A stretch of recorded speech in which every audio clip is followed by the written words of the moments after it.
नमस्कार, मैं कुमार राव, आप देख रहे हैं स्टार मिथिला। सहरसा को पहली अमृत भारत एक्सप्रेस की सौगात मिल गई है और ये ट्रेन चेन्नई के अन्ना नगर रेल यार्ड से सहरसा के लिए रवाना हो चुकी है। वॉशिंग पिट में अभी इलेक्ट्रिफिकेशन का कार्य चल रहा है, फाइनल टच देने की प्रक्रिया जारी है। खबर चली है जो इस ट्रेन को सहरसा से दिल्ली के बीच चलाया जाएगा। हालांकि ये खबर अभी उतनी सही नहीं है जितना होना चाहिए।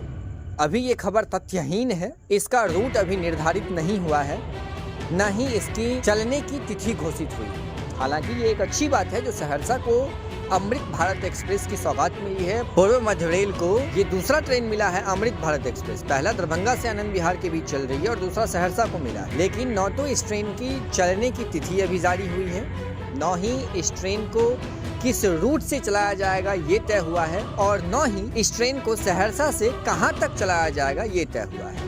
कुछ रेल सूत्र बताते हैं कि ये ट्रेन सहरसा से सरहिंद अथवा अमृतसर के बीच चल सकती है। आज के हिंदुस्तान प्रिंट मीडिया में छपे एक खबर के मुताबिक ये ट्रेन सहरसा से दिल्ली के बीच चल सकती है। लेकिन आने वाले 1 से 2 दिनों में ये तय हो जाएगा जो आखिरकार सहरसा से इस ट्रेन को किस रूट से चलाया जाना है और कहां तक इसको ले जाना है। बहुत बड़ी सौगात है संपूर्ण कोशी सीमांचल क्षेत्र के लिए कि अच्छी ट्रेन की, प्रीमियम ट्रेन की काफी लंबे समय से डिमांड रही है। हालांकि पूर्व में तैयारियां चल रही थी सहरसा को एक वंदे भारत एक्सप्रेस देने की, जिस पर अभी कोई खबर नहीं है। जानकार बता रहे हैं जो अगले माह यानी कि अप्रैल में माननीय प्रधानमंत्री श्री नरेंद्र मोदी जी मधुबनी जिला आ रहे हैं, जिसमें वो मधुबनी जिला को सौगात देने के साथ साथ कोशी मिथिला का जो ये भूभाग है इसको कई सारे सौगात दे सकते हैं। ऐसे में अप्रैल का माह सहरसा समेत संपूर्ण कोशी मिथिला क्षेत्र के लिए एक बहुत बड़ा माह साबित हो सकता है, क्योंकि कई सारी ट्रेनों की बात चल रही है।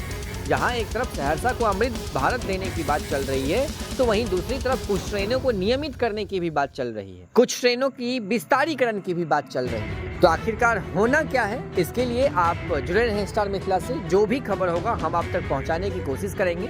वर्तमान में सहरसा को अमृत भारत एक्सप्रेस मिली है, लेकिन ये तय नहीं है जो किस रूट से चलना है, इसका समय सारणी क्या है और ये ट्रेन कहां तक चलेगी। अपने क्षेत्र से रेलवे का लेटेस्ट खबर पाने के लिए आप हमारा मोबाइल एप्लीकेशन ऐप डाउनलोड कीजिए। गूगल के प्ले स्टोर पर जाइए, स्टार मिथिला न्यूज सर्च कीजिए और स्टार मिथिला न्यूज को डाउनलोड कीजिए, ताकि हम रेल संबंधित खबर आप तक सबसे पहले पहुंचा सकें। अत्यधिक जानकारी के लिए आप जुड़ रहे हैं स्टार मिथिला से। धन्यवाद। आप देख रहे हैं स्टार मिथिला।